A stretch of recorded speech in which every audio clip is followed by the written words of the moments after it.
గత వారం రోజుల నుంచి చూస్తే కనుక రోజు రోజుకి ఫీవర్ కేసెస్ అనేది చాలా పెరుగుతున్నాయి. పేషెంట్స్ అనేది డాక్టర్ దగ్గరికి వెళ్ళి 2 డేస్ మెడికేషన్ తీసుకున్న తర్వాత కూడా మళ్ళీ మెడిసినే రాయమని అడుగుతున్నారు. ప్రిస్క్రైబ్ చేసినప్పుడు మా దగ్గరికి వచ్చినప్పుడు పేషెంట్స్ ఏమంటున్నారంటే, డాక్టర్ దగ్గరికి వెళ్తే చాలు టెస్టులని రాస్తున్నారు, అనవసరంగా అన్నెసెసరీ టెస్టులని రాస్తున్నారు.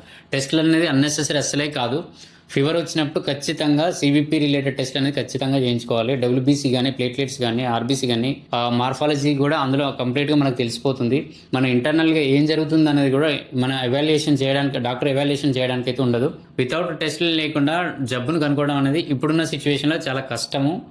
మనకు వచ్చిన జబ్బు టైఫాయిడా, మలేరియా, డెంగ్యూ అనేది ఎలా తెలుసుకోవడం అంటే టెస్ట్ చేస్తేనే మనకు తెలిసిపోతుంది. అట్లీస్ట్ వైరల్ కానీ, మలేరియా కానీ, డెంగ్యూ కానీ, లేదంటే సిబిపి, ఇట్లా ఈ 4 టెస్టులు చేయించుకుంటే, బేసిక్గా చేయించుకుంటే కనుక మనకు ఏ ఫీవర్కి ఎఫెక్ట్ అయ్యామనేది తెలుస్తుంది.